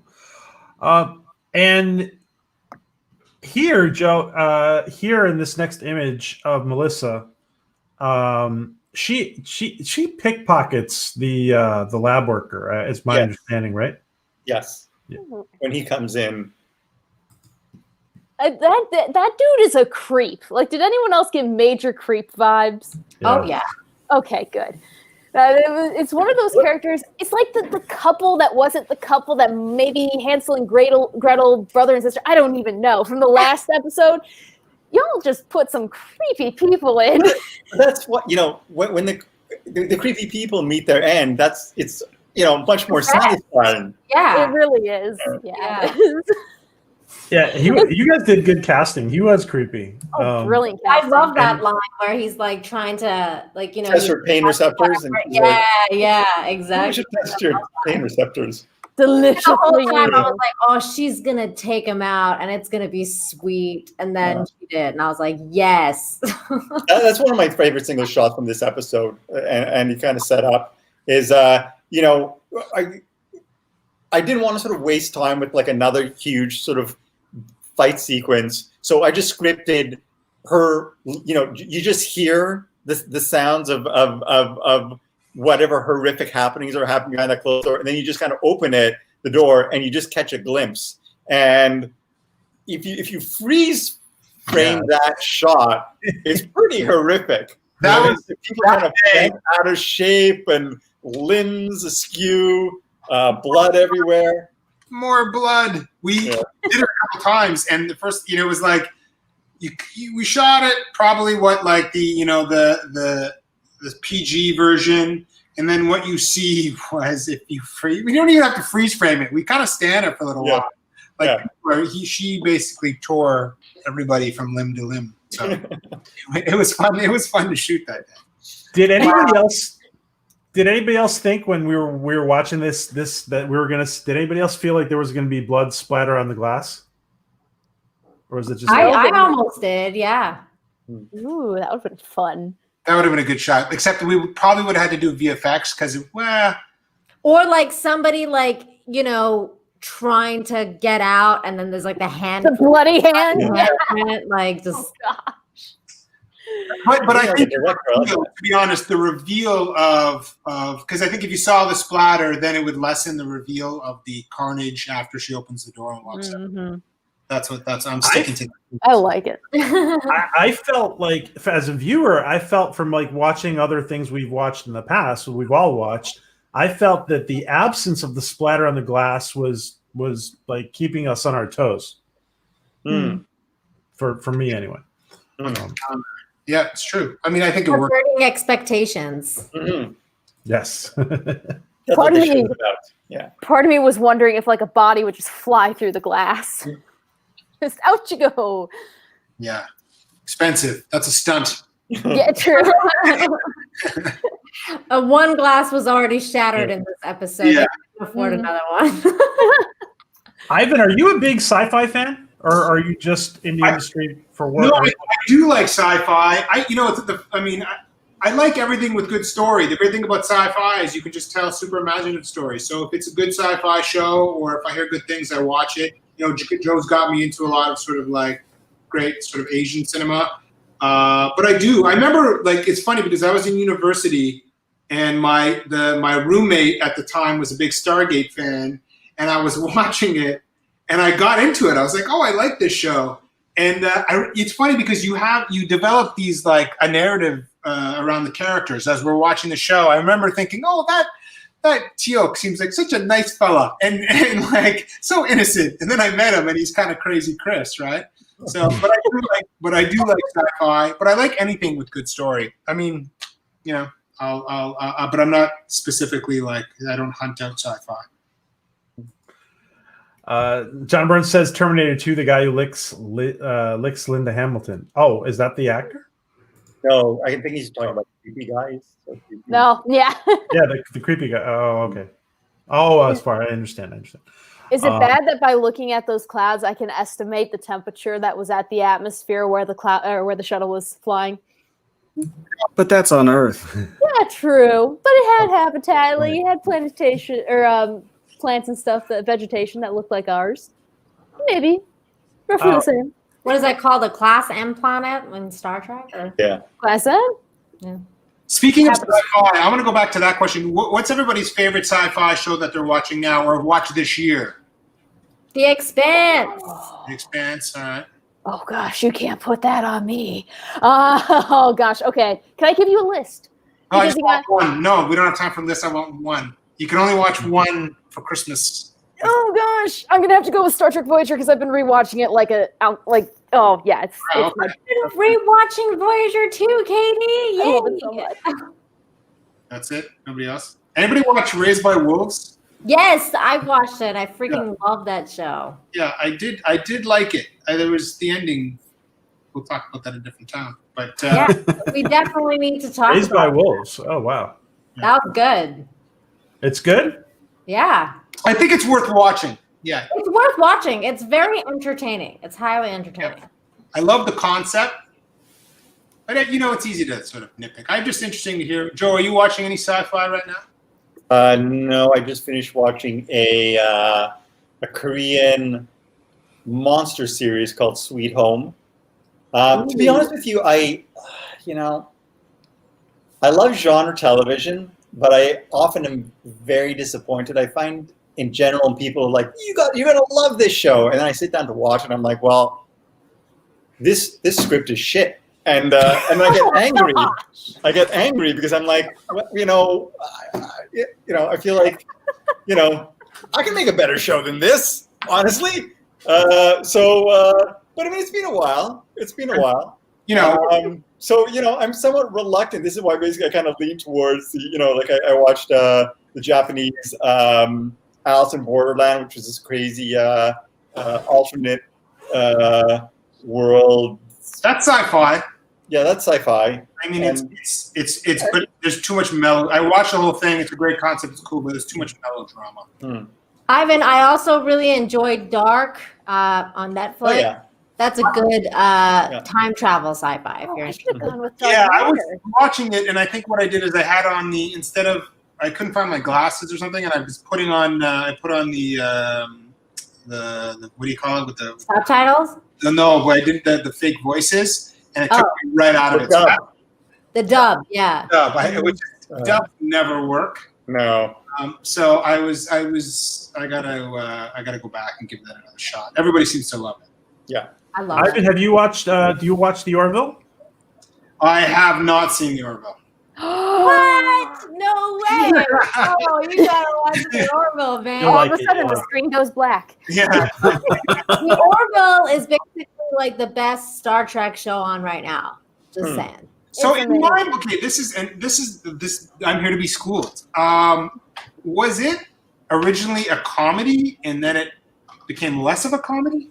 It's still a comedy. It's hard to explain because originally the first few episodes it was a little more comedy heavy, and then you look at some of the episodes that they've done recently, and they're epics, right. And they still have that very, very biting comedy of Seth MacFarlane. Right. And I think he's found the perfect balance. It took a little bit in the first season, but now he has found a perfect balance between action and comedy. Yeah, because when I first saw a bunch of the early trailers, I thought it was sort of a mocking of sci-fi. Yeah. And then I was like, okay, well, I don't know if that's. I mean, I love Family Guy, and I was like, I don't know, but I mean, I should give it a watch. It's like a spoof in some ways, but like, especially at the beginning. But it's you can tell that he loves Star Trek so much, and he wanted to create a Star Trek show. It just he was unable to. So what he did, he went around that, and he created the Orville instead. Right. So it was it's definitely like you could see his compassion and for everything Star Trek in that show, and you get Star Trek, people cameoing in it, and it's fantastic, man. You definitely have to watch it. It's really coming to its own. It seems like Seth had to include comedy to sell it to Fox. That's what it seems like, and that's what they wanted. Network show, and he probably got a pretty great budget, so he can probably do some pretty interesting stuff. Yeah. Now he's with Hulu. Yeah. Oh, really? Joe, Trash Panda Coco asks, would you say that because you are a writer, it completely affects how you view shows compared to other people? Shows, movies, absolutely. I said my ex used to hate going to see movies with me because I can't sit and just enjoy a movie if I think the writer has not done a good job. It's not even not done a good job on the script. If basically a writer just writes a lazy script, I know what a lazy script is, and nothing makes me angrier. And I see a lot of lazy writing, or result writing, coincidences, conveniences. I hate it. And oh my God. Just talking about it makes me so angry. Is that to watch a movie with? You'll be like, you're like nitpicking it would probably movie. not be fun to watch a movie with. Yeah. Do you think that writing issue is because I know a lot of them are getting groups of people to put all their minds together to write these stories, and it's an attempt to appease everybody, or it's just people don't know what they're doing? No, I think it's part of it is the fact that sometimes one will write a script, and then, as you said, too many cooks. An executive will weigh in and ask for this and ask for that, and you're trying to sort of address all these notes, and after a while, the script doesn't make sense. Other times, I think you've got some very untalented people working in this business. It's something I mentioned, I think, the other day, is that you've got a lot of talented people not working, and you've got a lot of untalented people working. And you also have a lot of talented people working, obviously, but I'm just sometimes amazed by the quality of the productions, and also equally amazed by the fact that a lot of the times the audience doesn't even notice or doesn't seem to care. Yeah, PJ showed a picture just a minute ago and I just wanted to bring this up because every time I've seen it since the first time I watched it, because it didn't happen then, but the MCU, they have Black Widow doing that thigh whip move around a guy's neck, and it always makes me think they had to have stolen that from Joe. But that is John's /Android signature move. Yeah, I've seen it around. It's a stunt coordinator move because it's cool, right? It's such a cool. Smiling. It's visually fun. So a stunt coordinator will come in and sometimes, moves that they're doing aren't the most practical things, but if you can get a little extra pizzazz out of a cool move like this, it just makes it, the fight sequence just that much more exciting, I think, for people watching, and especially for a character like this, because you want to see her, and she's supposed to be, she's an android, so she's elevated, so you want to see her doing things that are just really exciting. But yeah, they did steal it. And I do want to point out that, and I'm not going to mention the franchise, the fact that Joe suggests violence, certain torture, instead of graphically showing it is very powerful. Yes, definitely. It really depends on the scene, but I often find what you don't see is often even more horrific in your imagination than what you do see. Yeah. Because then it just becomes a slasher movie, and that's triggering a whole different part of the brain. Yeah. Exactly. Yeah. That's how I kind of felt about that movie Brightburn. I don't know if you guys have ever seen that. I saw it. But I was just like, this is just like gore for the sake of seeing that, and like it could have been such a better movie if a lot of it was implied rather than it like just showing these graphic imagery. That's how I felt about it anyway. You can get a lot off of a facial expression, a reaction after the fact, and the audience is still on that journey. This is a very powerful shot. Again, this is after the fact. The idea that they've kind of drilled through her head and her nanites are healing her now. So this is after the healing has set in, but it's still kind of an ugly looking head wound. And she's obviously in great distress. The fact that he didn't turn off her pain receptors. She's such a great actress. Yeah. She is. Wow. See you on the rookie. Okay. And we see that when they get back to the ship, Five just gives her a big hug. Mm-hmm. Oh, that was a sweet moment. Very emotional moment. So sweet.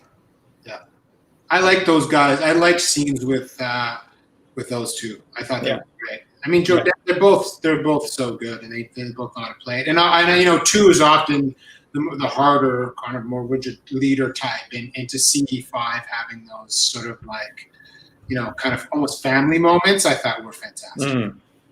And I skipped this one where Android asked, "Do you want to go blow something up?" I thought that was great. Yes. Yeah. Well, that was a really cool scene too when she took when Two senses something and she whips around and that was well done by Andy. Camera trickery. And here, when they get back to the ship, we see here that Five is basically.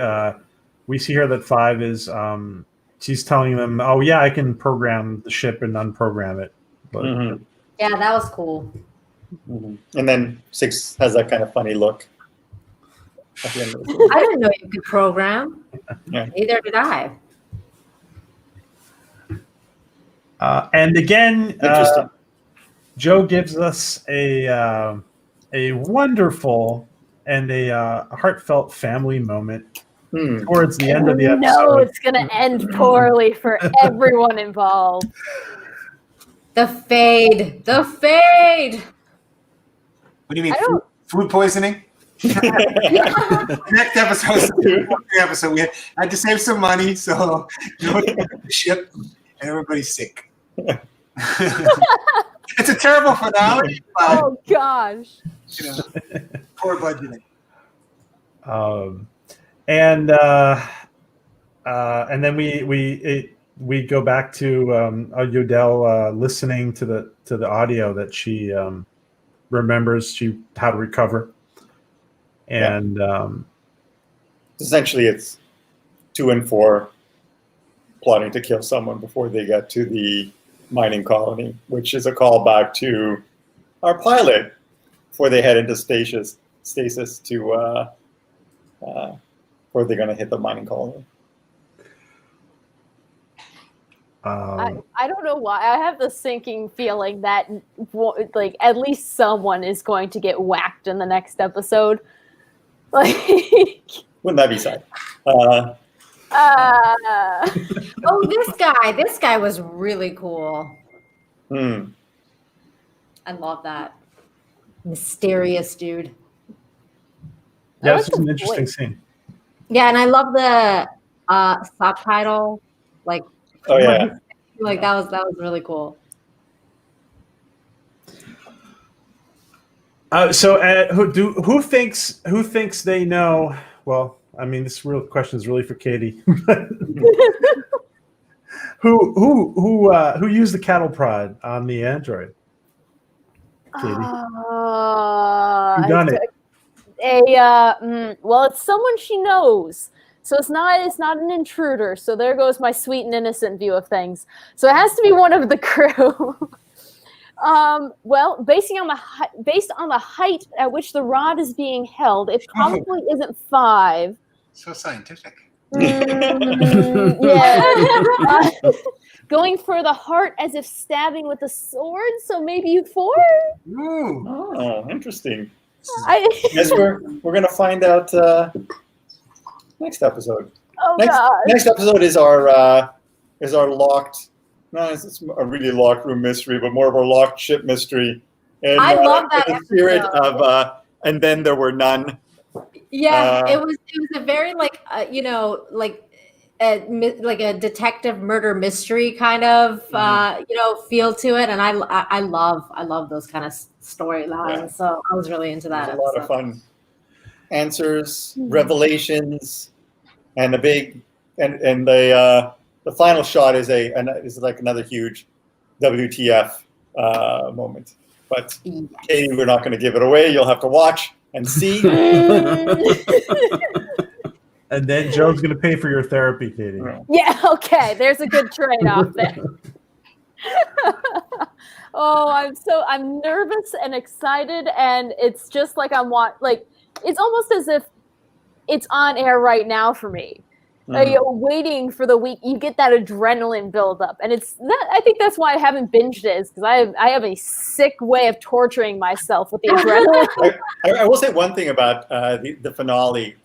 There is a final reveal at the end of the episode that I actually kept a secret from everyone in the script. I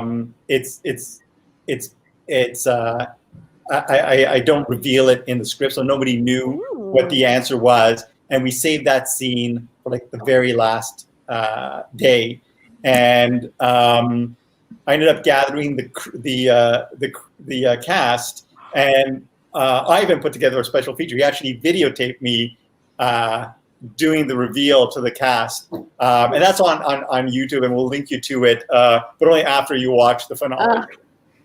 So you pulled a Henry Blake from MASH, and yeah, I guess kind of, yes. Wow, that is twisted. Well, it's great because of the reactions. Yeah. So we're just getting a message right now from Anthony Lemke about something about being mistreated on the set. Yeah. I don't know. Well, I told you, Anthony was the guy who, he liked to slow things down sometimes. I love for his own good. Anthony Lemke is also practicing law at the moment. Yeah. Really? Oh, wow. Yes. He's definitely a very smart guy. So if you were going to get into a discussion with him and try to win, you had to be prepared. The fact that you weren't even looking where you're punching breaks the illusion. I was holding Joe with my other hand. Anthony, this is just a frame. You're missing. This is a big it's a whole video. And do you have 5 more minutes, Ivan, to? I do. I ordered some Swiss Chalet, a famous barbecue chicken place here, and so it's not here till 8:05. So I definitely have 5 minutes. We have some. Joe is always gracious enough to share some behind-the-scenes pictures with us. All right. And we're just going to take a look at those. Okay. I told you, that's all he does is take photos. So there's 100 photos online of me that I wish were there. And while I put up the first picture, what's the funniest thing that's happened on the Dark Matter set for you? I mean, we laugh a ton. And so I think it's just and this is not, I'm being honest, this is the day-to-day sort of grind of it, and out of that comes just like a ton of jokes, and often nothing specific, but often you're so tired and it's cold and you're just funny, isn't it? Hypoxia. Yeah, everything is funny. Oh, this is a special time. Joe had a collection of whiskey that in his office that was unmatched from anywhere I've been before. The Dark Matter Whiskey Club, and that is our director, Andy Makita, formerly of Stargate, and he brings in his contribution along with a cup of Tim Hortons, the Canadian standard. I love Tim Hortons. Oh my gosh, they're croissants.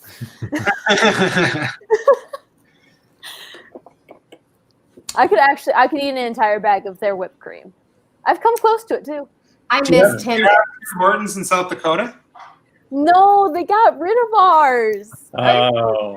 There's better options. So this is a triptych in our in the mess hall, and Greg Whiteside was our playback operator. And every morning we would come in, and he would have like a different scene. So one time he had like the bridge of the original Star Trek. He had Futurama. He had Rogue One. He had, I think, like Planet of the Apes, the Statue of Liberty reveal. Every day it was something new whenever we would shoot stuff as well. Yeah. Oh, that's so cool. Awesome. John Burns, that's a great comment. I never had a difficult time getting people interested in watching the series. 6 people wake up from stasis on a spaceship with no memories. That's a good way to sell it. Yeah. Mm-hmm. That's a good elevator pitch right there. Well, that's the key to it. That's the key to a pitch like that. If you can come up with a one-liner that you're like, oh, that's interesting, and then now you actually have to do the work. But if it doesn't start with a good log line, you probably have a shitty series. That's actually how I got my husband to watch it, because I was he was like, oh, okay, what's this one about? Because he's always picky about shows he wants to watch too. And I was like, well, it's on a spaceship, and like 6 people wake up with no memories of how they got there. And he's just like, oh, okay, I'm in. Like, it was just like, I thought you were going to say, that's how I got my husband. I pitched him a one-liner. Now we're married. Yeah. Oh. One man, one woman, love. That is convincing. So this is the gym and Force training room, and it was actually a dual purpose set. So it was that, but it was also the mess hall. Oh, also this reminds me, because it's the gym, of probably one of the funniest, because I'm a little sadistic, one of the funniest moments of my time on the show.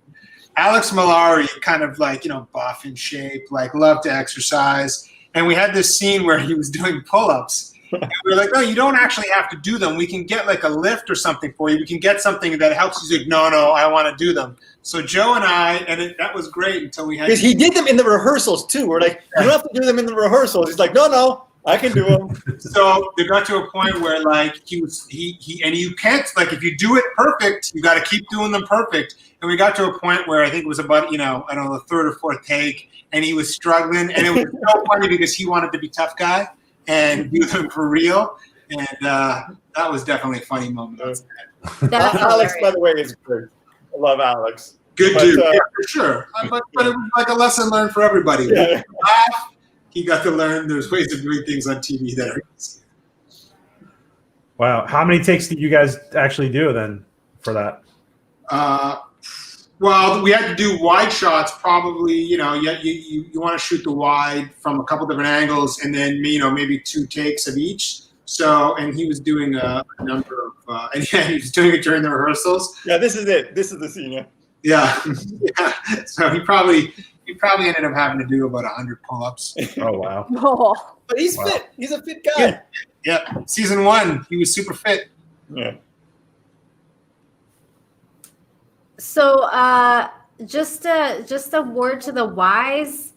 Next time you guys have another handsome man doing those kind of pull-ups, get him to take his shirt off. Yeah, actually, we would try to get Alex with the shirt off, but the problem was he has so many tattoos that we would have to obviously cover them up and makeup. And it would take. It would mean him getting into the makeup chair at around like 2 a.m, so that he could be ready for a scene at 7:30. It was crazy. But that is our line producer, Robbie David, the lovely and talented Robbie David, who is one of the funnest people you could ever hope to work for. What he would do, he was the line producer, but he's also in charge of ensuring that we always have great lunches on occasion. And so I think this was one of our smoked meat lunches. I think those were a jar of pickles there. Fun fact, Vancouver has the greatest catering in the film and television in Canada. It's unbelievable. Toronto, the worst. Terrible. So, yeah, he was always good to be like, hey, do you want to get smoked meat sandwiches or do you want to do something different? So, he was definitely, I'm not sure how he did it his real job, but boy, probably knew how to get a lunch. Joe, I wanted to ask you about that because I've heard stuff about that. How as far as casting goes, I've heard people have been hurt by their tattoos for casting. Is that become an issue?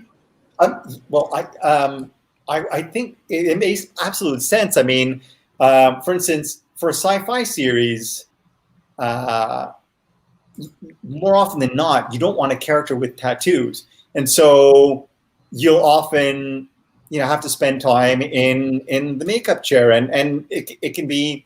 I mean, it's more of an issue for the actor who has to come in like hours earlier for them to cover up that tattoo. But put it this way: if you're a big star, you can get away with it. If two actors come in, one guy's covered in tattoos and the other one's not, and they're both the same, the non-tattoo's getting the job. It's not the best way to start a career. Yeah, it's I always find it very strange when actors come in with tattoos. Yeah, their body is canvas, and they spoil it. Jodelle used to like to go and just kind of hang out and nap in nice dark spots, corners of the ship, usually where no one else was around. And so this is, her on the bridge where we're, obviously shooting elsewhere at the time.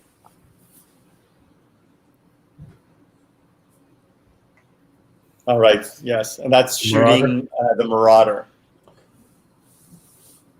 Very cool. That is an awesome ship. Where'd you come up with the word Marauder? To be honest, I thought it sounded really cool. Thought it up. Yeah. Yeah, that's cool because usually they're called like shuttles or like Yeah. So this is a Phantom class Marauder. It's kind of the class and designation. That's cool. Yeah. There's a lot of people like the name of the shuttle. Mm-hmm. Hey, John. Thank you, John. Yeah, that kind of hero. Well, yes. it's like I say that because it actually in the CW, like the Arrow, especially in the first season, was constantly taking his shirt off and like doing those like the reps you guys are talking about. Yeah. And that was the highlight of my week. I'm just saying. Oh, yeah. That's why they do it. Yeah. I know.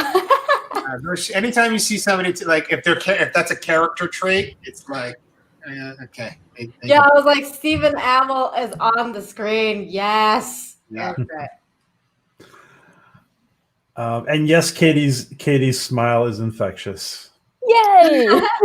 Yeah. So, by the way, this was a look outside the back of the Marauder. So she would actually walk. This kind of like the piece of wood on the very left is part of the Marauder set, and so she would just walk off onto that mat, and you have like the big fan in the back blowing wind to sort of convey a sense of speed and flight.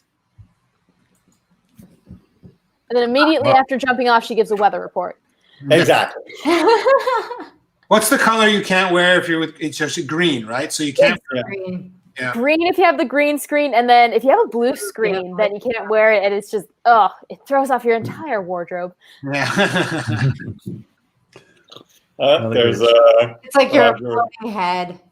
Oh yes, that might be my April Fool's Day broadcast this year. Just That'd be great. You should do that. That's a good picture. There's Will enjoying a glass of bourbon. Actually, Will is a bourbon fan. We ended up talking about bourbon quite a bit when he would come by and visit the office. A whiskey enthusiast.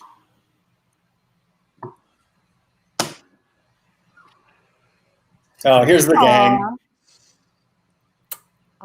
There's Ivan down front, and front and center is line producer Norman Denver. There's Andy with the raised cup. Someone's getting Mike Wazowski'd, just getting covered up by the arm. That's disease, Tatarian's disease. Oh yeah, that's Brandon. First AD. Oh, and of course, cool.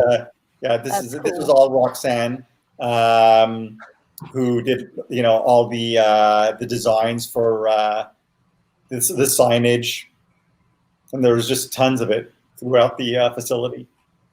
Very cool. And just to give it flavor.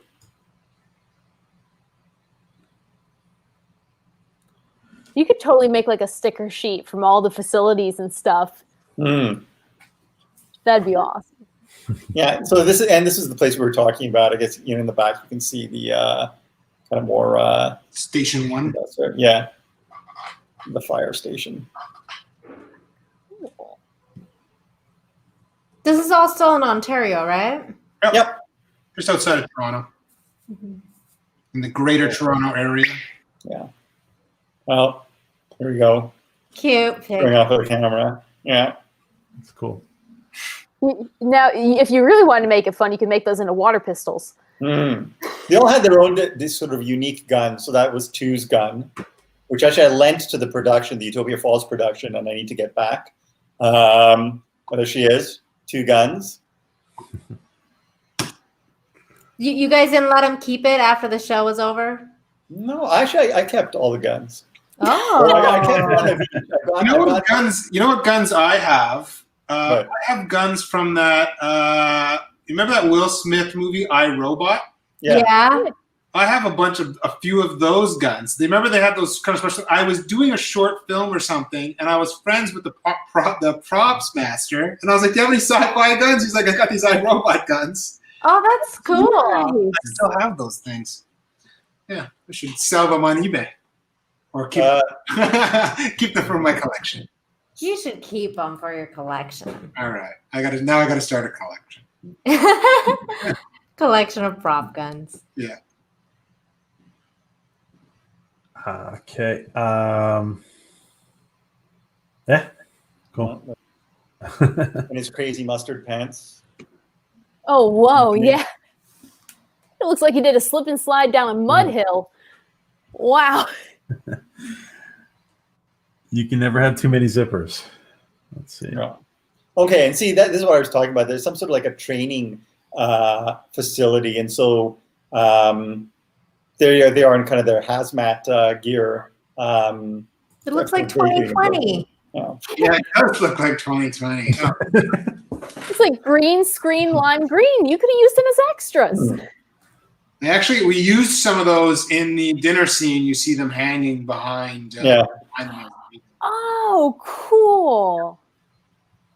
You use some of what, Ivan? just the suits. Those suits. Oh, suits. Hanging because that it was like this sort of big garage area, and we were like we need more props. So and it fit with the high tech facility. You know, you would want those type of suits. Cool. Mm. And this was our, the props department built this device. The inhibitor. Yeah. It was a disaster. It didn't work very well in the day. Just sparks. It was supposed to light up. Yeah. And it never did light up. And then it's supposed to light up, and even the sparks were a problem. Sometimes, it happens. Oh. Inside secrets. Insider secrets. That's cool. Sure. Yeah, and this was the room that again was kind of problematic. Like this, you see how it's underwhelming. Yeah, wow, that's so different than like the blue and the lights and the shots and so crazy. Craig Wright was our DP, our director of photography, and he could often save a set. But it's not abnormal. You're going to end up in situations where something's not going to be for the hero stuff, you get what you need. Yeah.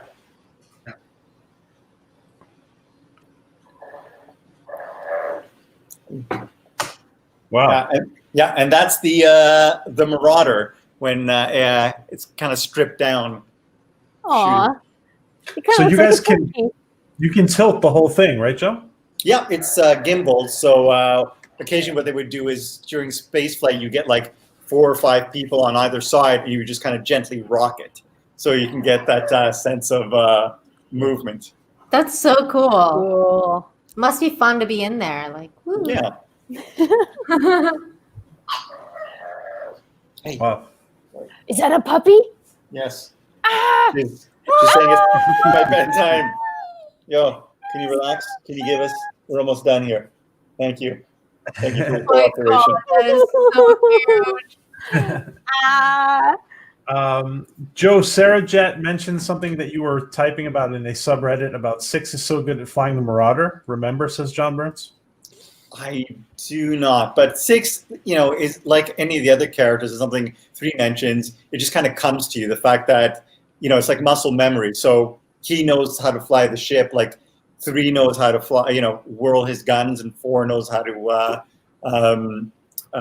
use his swords, and 5 evidently we learn in this episode knows how to program. So here, this was actually kind of an interesting facility we were in. That we shot this whole hospital. Yeah. Oh yeah, it was an abandoned hospital. Yeah. Basement of an old abandoned hospital, and there were all kinds of old beds and stuff everywhere. It would have made a great horror movie set. Yeah. But in the hospital was where we filmed, and it was weird because there was a part of the hospital where they had redone, and I think to sort of take photos or something, because where we had shot the scene where she takes out everybody when she's about to be tortured. Yeah. Also in part, that's upstairs in the hospital, and for some reason that floor was completely redone, and I think it was for maybe some sort of medical company was like setting it up to sort of take pictures for their brochures or something. It was pretty strange. That was 4 hmms in a row. Good right there, guys. Oh, it's a great place to film. Yeah. And then you get all those monitors in there, and kind of get everything. And this is the holding cells for the extras. So occasionally, you deal with a situation where basically like, where's the extras, and you miss they kind of wander off. So it's always good to sort of ensure that they're all in one place and they stay in one place. So yeah. I hear shock collars work really well too. You can try my god! Wow. As someone who's been a background extra, that's the best setup I've seen. That's hilarious. Maybe you should leak this photo, Joe. How like has this background holding? Oh, there's 5 doing her scared little girl in the corner. Aw. She just wanted snacks. Yeah.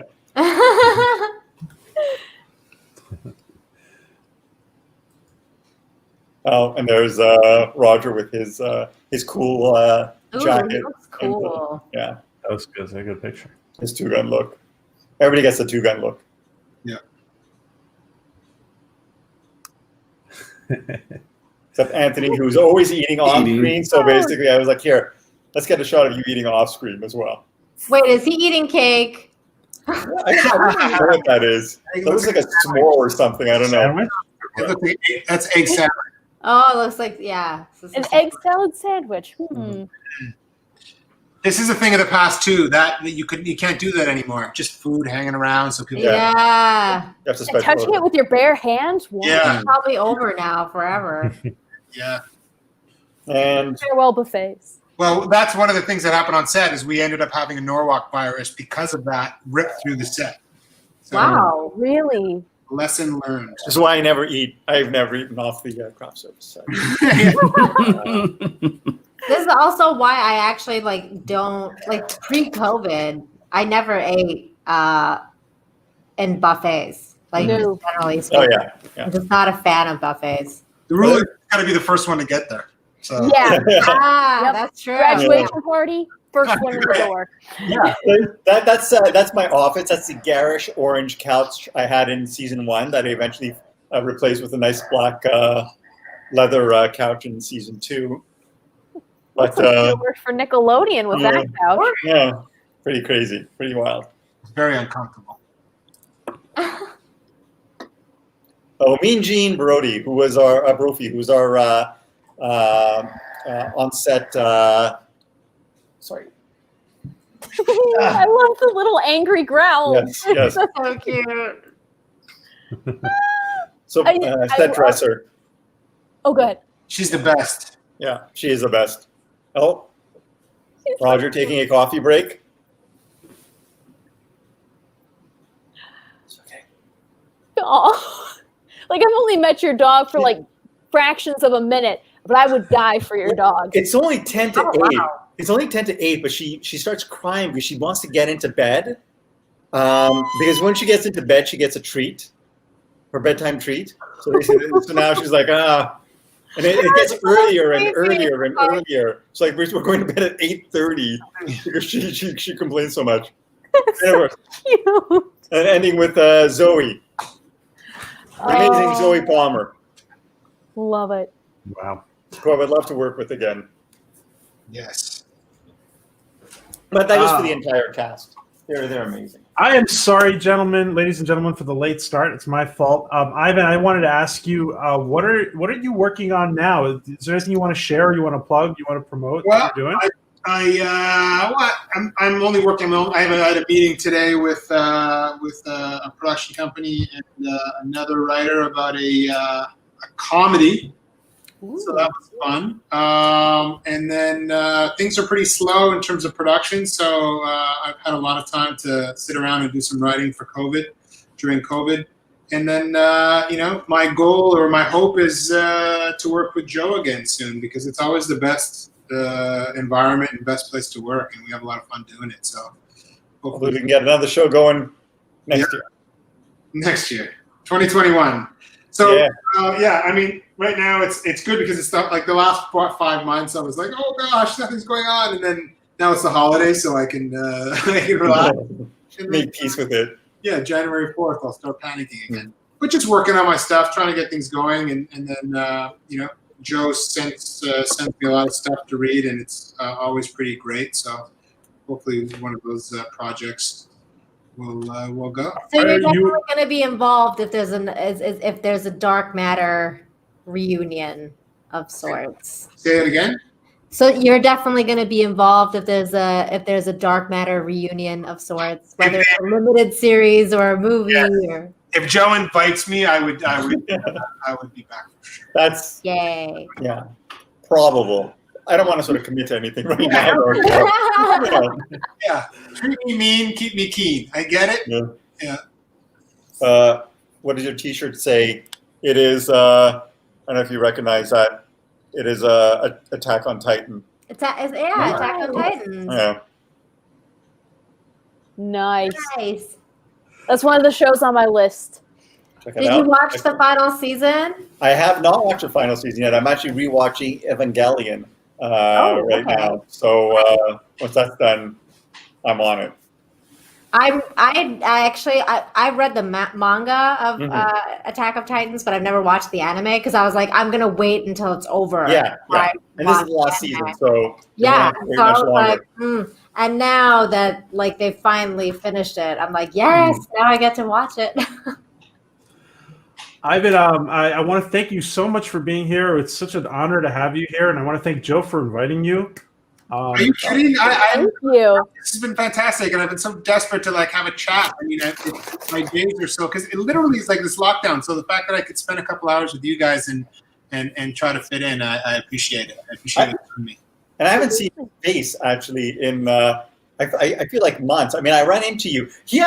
Ivan actually lived like 3 floors down from me. Yeah. So we ran into each other sometimes in the lobby. But we're always messed up. Well, we used to go out all the time and then work together, and then now it's been, there's not. I mean, I've come out for a few dog walks, but I see you all the time because I look onto the park and I see you walking the dog. She's like one of those old ladies who basically has nothing better to do but just look out, keep her eye on everyone. Oh my god! It's like the rear window. Yeah, rear window. Yeah. Exactly. Joe, I wanted to give you the last word, and if you wanted to make any comments about next week, or are we going to do next week, or do you need a week off? If you guys are good for next week, I'm good for next week. Okay. Next week is a big season finale. Big shocker. This is what we've actually been building towards. Katie, I suspect you will be surprised. You will be shocked. Okay. Yeah. I was like, like that. You gotta watch that YouTube video of the reveal, that one that was after the episode. So yeah. Oh. Oh gosh, I have a feeling I'm going to be a wreck next week. I don't know why. See, this is the actual testament to your will, because once this season is over and you have to actually wait for the next episode, it's like, oh, see, we had to wait a year. Yeah, true. I'm lucky. The pain is coming. Joe, you have the last word. That was it. That was the last word. Look Gotcha. forward to seeing everyone's reaction to, or hearing everyone's reaction to the finale. Thanks for tuning in. Thank you, Ivan, for dropping by. Thank you for organizing. Thank you, Adega, Nina, and Katie, as always, for taking part and grilling us and letting us know what you think. Thank you, chat. You guys are the best. Yes, and the chat, of course. Thank you, Ivan. Thank you, Joseph, Adega, Nina, Katie, everybody in the chat. Next week, guys, invite 10 people, at least 10 people for the finale. Big episode. Thank you, guys. Good night. Bye, everyone. Goodbye. Happy holidays.